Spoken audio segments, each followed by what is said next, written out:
ఒక లారీ ట్రాన్స్పోర్ట్లో డ్రైవర్గా ప్రసాదు, క్లీనర్గా రమేషు పనిచేస్తూ 2-3 అవసరం అనుకుంటే వారం రోజులుగా డ్యూటీ మీద బయటకు వెళ్లటం అనేది జరుగుతూ ఉండేది. దాంతో లారీలోనే తండ్రి కొడుకులు ఒక చిన్నపాటి గ్యాస్ పొయ్యి, వంట పాత్రలు, కిరాణా సామాన్లు, కూరగాయలు, బియ్యం ఇలా అన్నింటినీ తీసుకుని వెళ్లేవాళ్లు. ఎక్కడో ఒకచోట లారీని ఆపుకొని వంట చేసుకుని తినేవాళ్లు. అప్పుడప్పుడు ఇంటికి ఫోన్ చేసి మాట్లాడుతూ ఉండేవాళ్లు. ఒకరోజున వాళ్ళ ట్రాన్స్పోర్ట్ ఓనర్ చక్రవర్తి వాళ్ళిద్దరినీ పిలిచాడు. వాళ్ళిద్దరూ వెళ్లారు. చెప్పండి సార్, పిలిచారు అని అడగ్గానే చక్రవర్తి విషయం చెప్పాడు. 10 రోజులా మేం వెళ్ళలేం సార్. అలా అంటే ఎలా రమేష్? ఇప్పుడు మీరే అందుబాటులో ఉన్నారు, వెళ్ళాలి. అది కాదు ఓనర్ గారు, మీరు 10 రోజులని చెప్తారు, తీరా అక్కడికి వెళ్ళిన తర్వాత 15 రోజులవుతుంది. వామ్మో, అన్ని రోజులంటే నేను పిల్లల్ని చూడకుండా ఉండలేను. అందుకని 2-3 రోజుల్లో తిరిగొచ్చే పనులుంటే చెప్పండి. ఇప్పుడు అలాంటి పనులేవు రమేష్, ఉన్నప్పుడు కబురు చెప్తాను.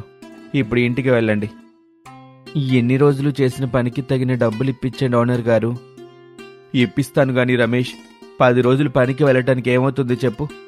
డబ్బులు కొంత ఎక్కువగా ఇస్తాను, వెళ్ళండి. అన్ని డబ్బులు కలిపి పెద్ద మొత్తంలో వస్తాయి. అలా కాదు ఓనర్ గారు, ఇప్పుడు ఈ డబ్బులు ఇప్పించండి.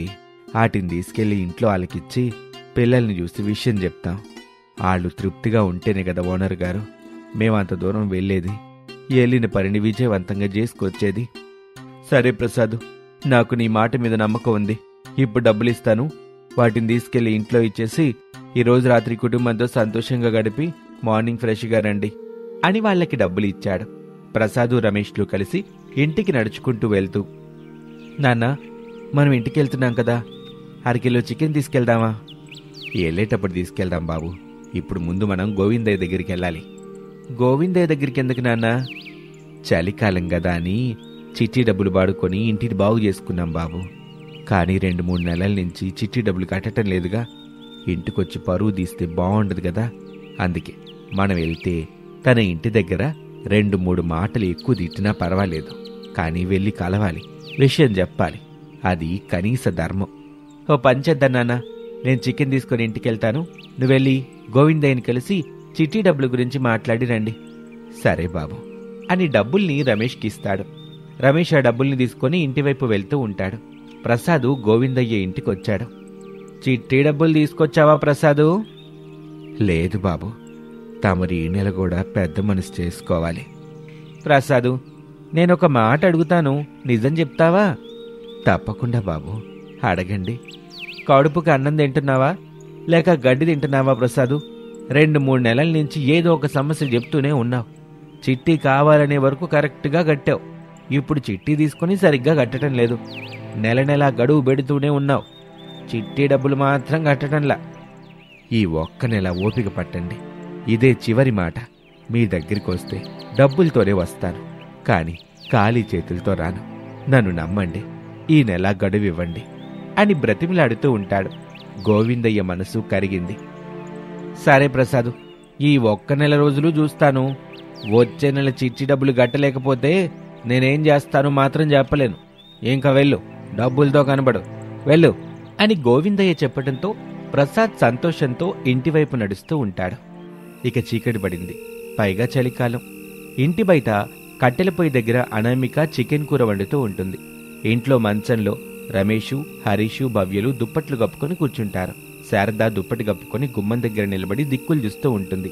అత్తయ్య, మావయ్య గోవిందయ్య దగ్గరికి వెళ్ళాడని ఆయన చెప్పాడు కదా, ఎందుకంతలా కంగారు పడుతున్నారు? ఆ గోవిందయ్య మీ మావేని ఎలా తిడుతున్నాడో ఏమోనని నాకు కాస్త భయంగా ఉందే. మావయ్య ఏదొకటి చెప్పి వస్తూ ఉంటాడు అత్తయ్య అని అంటూ ఉండగా ప్రసాదు ఇంటికొచ్చాడు. శారద సంతోషపడింది. అందరూ ఇంట్లో కూర్చొని వేడివేడి కోడికూర వేసుకుని అన్నం తింటూ ఉంటారు. యావయ్యా, ఆ గోవిందయ్య చిట్టు డబ్బుల గురించి ఏమన్నాడయ్యా? కొట్టడం ఒక్కటే తక్కువ శారద, నోటికొచ్చిన మాటలన్నాడు. తప్పు మన దగ్గరుంది కాబట్టే గదా ఆయన అంతలా మాటలు అంటున్నాడు. మన నెలలా చిట్టి డబ్బులు కడుతున్నప్పుడు ఎంత గౌరవంగా మాట్లాడేవాడు. ఆయనలా తిడుతుంటే నా నోట్లో నుంచి ఒక్క మాట కూడా రాలేదు. ఇంతకీ మనకి సమయం ఇచ్చాడా లేదా నాన్న? ఇచ్చాడు బాబు, ఇదే చివరి అవకాశం అంటూ ఇచ్చాడు. సర్లే నాన్న, రేపు మనం చాలా దూరం, చాలా రోజులు వెళ్తున్నాం కదా, పెద్ద మొత్తంలో డబ్బులొస్తాయి. ఆ డబ్బులు తీసుకెళ్లి గోవిందయ్యకి కట్టేద్దాంలే. ఏంటి బాబు నువ్వు చెప్పేది? చాలా దూరం, చాలా రోజులంటే ఏంట్రా అని అడగ్గానే ప్రసాదు సమాధానం చెప్పాడు. అన్ని రోజులు వెళ్తారా? అవును శారద, అన్ని రోజులెళ్తేనే గోవిందయ్య చిట్టి డబ్బులకి సరిపడా డబ్బులొస్తాయి. లేదంటే మళ్ళీ ఆయన్ని బ్రతిమలాడుకోవాలి. సరేనయ్యా, ఎక్కడున్నా సరే జాగ్రత్తగా ఉండండి. తాతయ్య, ఈ చలికి తట్టుకోలేకపోతున్నాము తాతయ్య. డబ్బులు వచ్చిన తర్వాత నాకు అన్నయ్యకి స్వెటర్స్ కావాలి, సరేనా? అవును తాతయ్య. తప్పకుండా పిల్లలు, ఇద్దరికీ కొంటాను, బాగా చదువుకోవాలి అని మాట్లాడుకుంటూ తింటూ ఉంటారు. అలా ఆ రోజు రాత్రి గడిచిపోయింది. మరుసటి రోజున ప్రసాదు, రమేషు లారీలో హైవే మీద వెళ్తూ ఉంటారు. నాన్నా, నేనొక నిర్ణయానికొచ్చాను. నిర్ణయానికొచ్చావా? ఏంటి బాబు ఆ నిర్ణయం? ఇద్దరం ఈ పని మానేద్దాం నాన్నా. మానేసి బొగ్గులు అమ్ముకుందామా? లేదంటే దారి వెంట తిరుగుతా కాళ్ళు చేతులు బాగున్నాయి గాని పనిచేయడం మా వల్ల కాదు, దానం చేయండి బాబు అని అడుక్కుందామా? చెప్పు. అది కాదు నాన్న, నువ్వే ఆలోచించు. ఈ చలికాలంలో మనం ఇక్కడికి వారం రోజులవుతుందొచ్చి. అక్కడ ఇంటి దగ్గర అమ్మ, అనామిక, పిల్లలు ఎలా ఉన్నారో ఏమో. రోజుకోసారి ఫోన్లో మాట్లాడుతూనే ఉన్నాం కదా బాబు, అందరూ బావుంటారు. ఇలా చూడు, చేస్తున్న పనిని వదిలిపెట్టి కొత్త పని కోసం వెళ్ళటం అనేది మూర్ఖత్వం అవుద్ది. నా మాటిని ఇక్కడే ఉందాం, ఓనర్తో కొంచెం డబ్బులు ఇవ్వమని అడుగుదాం. సరే నాన్న, నేనెంత చెప్పినా నువ్వు వినవు కదా అని మాట్లాడుకుంటూ అలా ముందుకు వెళ్తూ ఉంటారు. ఇంటి వద్ద అత్తాకోడళ్ళు ఉన్న సరుకులతో జీవనం సాగిస్తూ పిల్లల్ని చూసుకుంటూ ఉంటారు.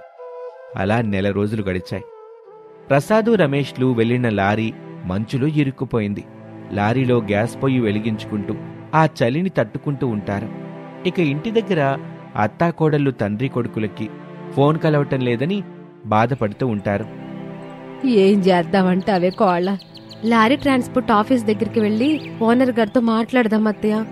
సర్లే కోళ్ళ అని మాట్లాడుకుంటూ ఉండగా గోవిందయ్య వాళ్ళ ఇంటికొచ్చాడు. మీరా బాబు, ఏంటయ్య ఎట్టగొచ్చారు? చిట్టి డబ్బుల కోసం తల్లి. మా ఇంట్లో అన్నం కూరలు లేక మీ ఇంటికేమి రాలేదు. పని మీద వెళ్ళిన మావయ్య మా వారి ఫోన్లో అసలు కలవడం లేదు బాబాయ్. చాలా మార్లు ట్రై చేశాం గానీ కలవట్లేదు. మంచులో చిక్కుకున్నారని ఓనర్ గారు చెప్తున్నారు. మా మావయ్య చెప్పినట్టు తిరిగి రాగానే మీకు డబ్బులు ఇస్తారు. వాళ్ళు తిరిగి వచ్చే వరకు మీరు కొంచెం ఓపిగ్గా ఉండండి. మీ చిట్టి డబ్బులు మీకొస్తాయి. మీరు కంగారు పడవలసిన అవసరం లేదు. వాళ్ళు తిరిగి రాకపోతే అని గోవిందయ్య అనగానే శారదకి చాలా కోపం వచ్చింది. అంతే, తన నోటికొచ్చినట్టు గోవిందయ్యని తిట్టింది.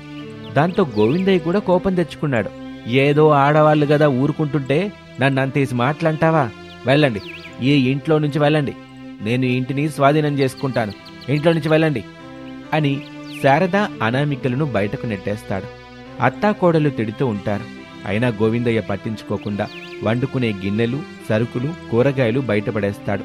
అత్తాకోడలు ఎంత బ్రతిమిలాడినా వినిపించుకోడు. గోవిందయ్య సామాన్లు బయటపడేసి ఇంటికి తాళం వేసుకుని వెళ్ళిపోతాడు. అత్తాకోడళ్ళు సామాన్లు ఒక దగ్గర పెట్టుకుని, కోళ్ళ, నేను సామాన్ల దగ్గర కాపలా ఉంటా గాని నువ్వు స్కూల్కి వెళ్ళిపోయి పిల్లలిద్దరిని తీసుకురా. ఎల్లు, సరుకులు నేను చూసుకుంటానని చెబుతున్నానుగా. ముందు నువ్వు వెళ్ళు, పిల్లలు కంగారు పడతా ఉంటారు కదా. సరే అత్తయ్య అని పిల్లల కోసం స్కూల్ దగ్గరికి వెళ్తుంది. స్కూల్ గేటు బయట ఎదురు చూస్తూ ఉండగా కొంత సమయం గడిచిన తర్వాత హరీషు, భవ్యలు స్కూల్ నుంచి బయటకొస్తారు. మమ్మీ, నాన్న, తాతయ్య వాళ్ళు వచ్చారా మమ్మీ? ఇంకా లేదు తల్లి, రాలేదు. మరొక వారం రోజులు పడుతుందని చెప్పారు. నాన్న, తాతయ్య చెప్పారంటే ఆ ఏరియా డేంజర్ ఏరియా అయి ఉంటుంది. ఇద్దరు వస్తారులే చెల్లి.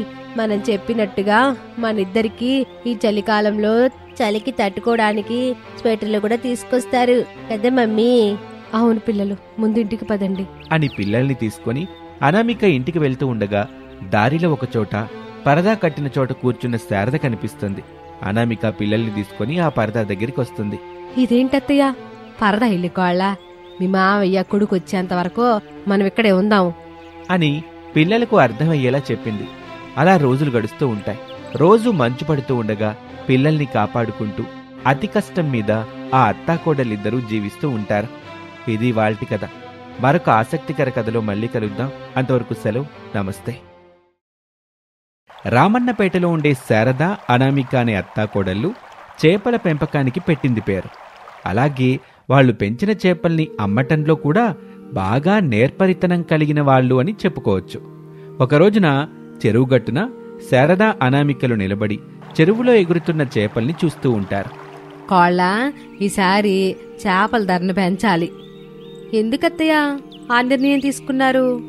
ఇలా ఎంతకాలం చేపలను పెంచుతా అమ్ముతా ఉందాం చెప్పుకోళ్ళ. ఓహో, చేపల ధరలు పెంచేసి బాగా డబ్బులు సంపాదించేసి ఈ పల్లెను వదిలిపెట్టి పట్నం వెళ్ళి పెద్ద వ్యాపారం చేద్దామని కలలుగా అంటున్నారన్నమాట. అంతే కదా కోళ్ళ, బతికినంతకాలం ఎక్కడే ఈ ఊర్లోనే ఈ చెరువును చూసుకుంటూ చేపలు పట్టుకుంటూ ఉందామా ఏంటి? ఇక్కడ మనకి ఇప్పుడు ఏం తక్కువైందని పట్నం పోయే కళలు మీరు కంటున్నారు అత్తయ్య? ఎందుకో కోళ్ళ, చూసిన మొఖాలనే చూసుకుంటూ పెంచుతున్న చేపలనే తిరిగి పట్టుకుంటా, చేపల కోసం వచ్చిన వాళ్ళ దగ్గర బేరం ఆడుకుంటా ఇలా ఉండడం ఏం నచ్చట్లేదే. అందుకే అట్ట పట్నం పోవాలని నా మనసు కోరుకుంటుంది. నేను కూడా ఒప్పుకున్నాను. అత్తయ్య కలలు కంటూ మర్చిపోయినట్టున్నారు. మనం ఏ నిర్ణయం తీసుకున్నా మావయ్య ఆయన ఒప్పుకోవాలి. అప్పుడే మీరు ఇక్కడి నుంచి ఎక్కడికైనా వెళ్ళగలరు, లేదంటే లేదు అని అనామిక చెప్తూ ఉండగా ప్రసాదు చేపలు కొనటానికి సుదర్శన్ని తీసుకుని చెరువు దగ్గరికి వచ్చాడు. అత్తాకోడలిద్దరినీ చూసి, ఏం శారదా, అత్తాకోడలు ముచ్చట్లు పెడుతున్నారా, చేపలు పెడుతున్నారా? చేపలే పడుతున్నామండి. ఓహో, గాలం వల లేకుండానే ఈ మధ్య అత్తాకోడలిద్దరు చేతులతో చేపలు పడుతున్నారన్నమాట అని ప్రసాద్ అనగానే అత్తాకోడలిద్దరూ బిత్తర్ చూపులు చూస్తూ ఉంటారు. చూసిన బేల చూపులు జాలిగాని నేను చెప్పేదేనండి. ఈరోజు కొత్తగా ఏంటండి? చేపల వ్యాపారం చేస్తున్నప్పటి నుంచి మీరు చెప్పింది ఏంటనే ఉన్నాం, చెప్పింది చేస్తనే ఉన్నాం. రాత్రికి ఇంటి దగ్గర, పగలంతా ఈ చేపల చెరువు దగ్గర. ఇదే మా అత్తా కొడల జీవితం, అంతే కదా? ఏమ్మా కోళ్ళ, ఏమైంది మీ అత్తయ్యకి పూట వింత వింతగా మాట్లాడుతుంది? ఏమీ లేదులే మావయ్య, మీరు వచ్చిన పని చెప్పండి. కోళ్ళ, ఈ సార్ గారి పేరు సుదర్శనం గారు. కొత్తగా చేపల వ్యాపారం చేయాలనుకుంటున్నారు. చేయమని చెప్పండి, అందుకు మా అనుమతి ఏం తీసుకోవాల్సిన అవసరం లేదుగా. శారదా, ఎందుకంటే వెటకారంగా మాట్లాడుతున్నావు? ప్రసాద్ గారు, నేను మళ్ళీ ఎప్పుడైనా కలుస్తాను. ఇప్పుడు ఈ అత్తాకోడళ్ళు మూడేమీ మంచిగా లేనట్టుగా ఉంది. మీరే అన్ని వివరాలు మాట్లాడి ఉదయం ఫోన్ చేయండి. నచ్చితే వ్యాపారం చేస్తాను, లేదంటే లేదు. అలా ఏమీ లేదండి, చెప్పండి. మీకు ఎన్ని కిలోల చేపలు కావాలి, ఎప్పుడు కావాలి, ఎక్కడికి తీసుకురావాలి, వివరాలు చెప్తే మా ఆయన తీసుకొచ్చి డెలివరీ చేస్తాడు. డెలివరీ డబ్బులు మీరే ఇచ్చుకోవాలి, అది మాకు సంబంధం లేదు. మేమిక్కడ మీకు కావలసిన చేపలు బట్టి పంపిస్తాము, అంతే. కోళ్ళ, 2-3 చేపల్ని బట్టి సార్కివు, ఇంటికి తీసుకెళ్లి కూరనుకొని తింటారు. అప్పుడు మన చేపల రుచింటో తెలుసుద్ది. సరే మావయ్య అని అనామిక చెరువులోకి గాలం వేస్తుంది. ప్రసాదు, సుదర్శన్ మాట్లాడుకుంటూ ఉండగా అనామిక పెద్దగా లావుగా ఉన్న 2 చేపల్ని పట్టిస్తుంది. ప్రసాద్ సంతోషంగా ఆ చేపల్ని సుదర్శన్కిస్తాడు. థ్యాంక్ యూ ప్రసాద్ గారు, అన్నీ వివరంగా ఆలోచించి చెప్పండి. సార్, చేపలు కిలో 200 సార్, 200 ఇచ్చి వెళ్ళండి అని చెప్పగానే సుదర్శన్ షాక్ అవుతాడు. బాబు, ముందుగా డబ్బులు ఇవ్వండి, ఆ తర్వాత షాక్ అవుదురు గాని అని శారదనటంతో సుదర్శన్ ఆ చేపల్ని తిరిగి ప్రసాద్కే ఇచ్చేసి కోపంగా అక్కడి నుంచి వెళ్ళిపోతాడు. వచ్చిన వ్యాపారాన్ని చెడగొట్టినందుకు శారదను ప్రసాద్ కోపంగా చూస్తూ ఉంటాడు. ఇక అత్తాకోడలిద్దరూ అక్కడ ఉండటం అంత మంచిది కాదనుకుని వెంటనే ఇంటికి పరుగులు పెడతారు. అలా సమయం గడుస్తూ ఉంటుంది. ఆ రోజు రాత్రి 8 గంటల సమయం. వర్షం మొదలైంది. ఇంట్లో ప్రసాద్ అన్నం తింటూ ఉంటాడు. అనామిక బాక్సు, గొడుగు పట్టుకుని గుమ్మం దగ్గర నిలబడి బయటకు చూస్తూ ఉంటుంది. ఉరుములు, మెరుపులు కనబడతాయి. మావయ్య, చూస్తుంటే వర్షం ఎక్కువగా పడేలా ఉంది.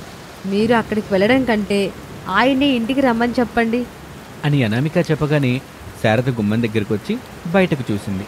కోడలా, ఈ వర్షానికి ఏమవ్వదు. ఇది చాలా చిన్న వర్షమే. మహా అయితే ఒక పావు గంట పడుద్ది, ఆ తర్వాత మామూలైపోద్ది. నువ్వు కొడుకు గురించి ఏం గాబర పడబాక. ఆయన చెరువు దగ్గరేసిన పాకలో కొడుకు భద్రంగానే ఉంటాడు. ఎవరిని చేపలు పట్టకుండా చూస్తా ఉంటాడు అని చెబుతూ ఉండగా ప్రసాద్ వాళ్ళ దగ్గరికి వచ్చాడు. అనామిక చేతిలో ఉన్న గొడుగుని తీసుకుని బాక్స్ని పట్టుకుని ఇంటి నుంచి బయలుదేరతాడు. అప్పుడే కరెంటు పోతుంది. మంచంలో కూర్చుని చదువుకుంటున్న పిల్లలు హరీషు, భవ్యులు భయపడతారని అనామిక ఛార్జింగ్ లైట్ పెడుతుంది. చెరువు దగ్గర రమేషు పాకలో దీపం పెట్టుకుని దీనంగా చూస్తుంటాడు. వర్షం జోరు పెరిగింది. చెరువులోకి నీళ్లు ఎక్కువగా వస్తూ ఉంటాయి. ఓ వానదేవుడా, మా మీద దయాజాలి చూపించు తండ్రి. ఇక ఈ వర్షాన్ని ఆపే. ఇప్పటికే చెరువులోకి నీళ్లు ఎక్కువగా వచ్చాయి. మరీ ఎక్కువైతే చెరువుకి గండి పడుతుంది. మా చేపల వ్యాపారం దెబ్బతింటుంది. మమ్మల్ని కరుణించు దేవుడా అని వేడుకుంటూ ఉండగా వర్షంలో పూర్తిగా తడిసిపోయిన ప్రసాదు అన్నం డబ్బా పట్టుకొని పాకలో ఉన్న రమేష్ దగ్గరికి వచ్చాడు. నాన్న, ఇంతలా వర్షం పడుతున్నప్పుడు ఇంటి దగ్గరే ఉండాల్సింది కదా. బాబు రమేషు, ఇంటి దగ్గర ఇంత వాన లేదు, అందుకే నీకు అన్నం తీసుకొని వచ్చాను. దారిలోనే ఎక్కువైంది. కాళ్ళిచ్చిన గొడుగు గాలి ఇరిగిపోయింది. అక్కడే పడేసి ఇదిగో నీకోసం ఈ అన్నం డబ్బా తీసుకొచ్చాను. ముందు నువ్వు తిను బాబు. ఇదే కదా నాన్న ప్రేమంటే అని దీపం వెలుగులో పాకలో కూర్చొని రమేష్ అన్నం తింటున్నాడు. చెరువుకి వాననీటి వరద రావటం మరింత ఎక్కువవుతుంది. చెరువేమో నిండుకుంది. తండ్రి కొడుకులు మాట్లాడుకుంటూ ఉండగా చెరువు గట్టు తెగింది. చెరువు నీళ్లతో పాటు చేపలు కూడా ఆ వరదలో కొట్టుకుపోతున్నాయి. అది చూసి ప్రసాదు రమేష్లు ఏడుస్తూ ఉంటారు. ఇంటి దగ్గర పడుతున్న వర్షాన్ని చూసి భయం భయంగా అత్తాకోడలిద్దరూ, కాళ్ళ నా మనసు ఎందుకో కీడు కోరుకుంటుంది. ఒకసారి కొడుక్కి ఫోన్ చేయి. ఇప్పుడే చేస్తాను అత్తయ్య అని చెప్పి రమేష్కి ఫోన్ చేస్తుంది. రమేష్ ఫోన్లో బాధపడుతూ ఏడుస్తూ ఉంటాడు. అయ్యో అనామిక, చెరువుకి గండిపడి నీళ్లతో పాటు చేపలు కూడా కొట్టుకుపోతున్నాయి. ఇంతకాలం మనం పడ్డ కష్టం మొత్తం వృధా అయ్యింది అని చెప్పి ఏడుస్తూ ఫోన్ని వదిలిపెట్టేస్తాడు. అనామిక కూడా ఏడుస్తూ బాధగా జరిగిందంతా అత్తగారు శారదతో చెప్పింది. శారద కూడా ఏడుస్తూ బాధపడుతూ ఉంటుంది. ఆ రాత్రి ఇంటి దగ్గర అత్తాకోడలు ఏడుస్తూ ఉంటే చెరువు దగ్గర పాకలో తండ్రి కొడుకులు ఏడుస్తూ ఉంటారు. శారద కుటుంబానికి ఆ రాత్రి కాళరాత్రి అయ్యింది. వారం రోజుల పాటు వాళ్ళు బాధపడుతూనే ఉంటారు. ఇంట్లో ఉన్న సరుకులతోనే పిల్లల్ని చూసుకుంటూ స్కూల్కి పంపిస్తూ ఉండేవాళ్ళు. ఒకరోజు అనామిక పనికిరాని పొలంలో ఉన్న చెట్టుకి ఉరేసుకుంటూ ఉండగా ఆ పొలం 2 ముక్కలవుతుంది. అనామిక ఆశ్చర్యంగా చూస్తూ ఉంటుంది. ఆ భూమిలో నుంచి భూమాత బయటకొచ్చింది. అనామిక చూసి ఉరేసుకోబోయింది. అనామిక, నేను వచ్చిన తర్వాత కూడా నువ్వు అలా చేయకూడదు. ఇప్పుడు మేం చేయడానికి ఇది మాత్రమే మిగిలింది తల్లి. ఇది కూడా చేయకూడదా? నేను వచ్చింది మీకు సహాయం చేయడానికే అనామిక. సహాయం చేస్తావా తల్లి? ఏం సహాయం చేస్తారు? నువ్వు ఒప్పుకుంటే ఈ పొలంలో చేపల పంటను పండిస్తాను అనామిక. భూమాత, ఈ పొలంలో మామూలు పంటలే పండవు. ఇక చేపల పంట ఏం పండుతుంది? నేను నమ్మను. పండుతుంది అనామిక, నన్ను నమ్ము. అందుకు మీరు చెయ్యాల్సింది అని చెప్పింది ఆ భూమాత. అనామిక నిజమేనని నమ్మింది. అయితే మాకు మామూలు చేపల పంట కాదు, బంగారు చేపల పంట కావాలి. తప్పకుండా అనామిక. అది పొలం మొత్తం ఇవ్వను, కొంత భాగం వరకు మాత్రమే ఇస్తాను. ఆ భాగంలో నువ్వు చిన్న చిన్న చేపలను తీసుకొచ్చి పెట్టు. 2 రోజుల్లో బంగారు చేపలు భూమిలో నుంచి పైకొస్తాయి. వాటిని నువ్వు అమ్ముకుంటూ జీవించవచ్చు అని చెప్పి భూమాత మాయమవుతుంది. అనామిక తిరిగి ఇంటికొచ్చింది. అత్తగారు శారద బాధపడుతూ ఉండగా, అత్తయ్య, మనకి అతివృష్టి అనావృష్టి అనేవి తప్పదు కదా. ఎంత నష్టం జరిగినా మనం బ్రతకడానికి మనకు తెలిసిన చేపల పెంపకం, చేపలు వెయ్యాలి కదా. చెయ్యాలి కోళ్ళ, కాని చెరువు వద్దు, కొంట వద్దు. నేనాటిని నమ్మను. అందుకే అత్తయ్య, నేను బాగా ఆలోచించి పొలంలో వేద్దాం అనుకుంటున్నాను. పొలంలో వేస్తావా? ఆ పొలంలో ఏ పంట పండదు కదా కొడలా అని శారద అనగానే అనామిక జరిగింది మొత్తం చెప్పింది. అది విని శారద సంతోషపడింది. అనామిక చెప్పింది నిజమేనని నమ్మింది. అత్తాకోడలిక ఏమాత్రం ఆలస్యం చేయలేదు. ఆ భూమాత చెప్పినంత వరకు పొలాన్ని చదును చేసి చిన్న చిన్న చేప పిల్లల్ని తీసుకొచ్చి పెడతారు. పదార్థయ్య, 2 రోజుల తర్వాత ఇక్కడికొచ్చి చూద్దాము అని చెప్పటంతో శారద మాట విని కోడలతో పాటు ఇంటికి వెళ్తుంది. 2 రోజుల తర్వాత అత్తాకోడలిద్దరూ కలిసి చేపల పంట వేసిన పొలం దగ్గరికి వచ్చారు. పొలం వైపు చూశారు. బంగారు చేపల పంట పండుతుంది. శారద, అనామికలు ఆ బంగారు చేపల పంటను చూసి ఎంతగానో మురిసిపోతారు. అత్తయ్య, బంగారు చేపల పంట? అవును కోళ్ళ, భూమాత చెప్పినట్టుగా నీకు బంగారు చేపల పంటనిచ్చింది. మనం జాగ్రత్తగా ఈ బంగారు చేపలను అమ్ముకుంటూ మనం మన కుటుంబాన్ని పోషించుకుంటా ఉండాలే. అవునత్తయ్య, ఈ బంగారు చేపలైపోయాక మళ్ళీ భూమాత తిరిగి మనకి వరాలివ్వదు. మళ్ళీ మన చేతికి ఈ బంగారు చేపల పంట రాదు. ఒక అవకాశం ఇచ్చింది కనుక ఆ అవకాశాన్ని మనం జాగ్రత్తగా కాపాడుకోవాలత్తయ్య అని అత్తాకోడలిద్దరూ ఆ రోజు నుంచి ఆ బంగారు చేపల్ని అమ్ముకుంటూ సంతోషంగా జీవిస్తూ ఉంటారు.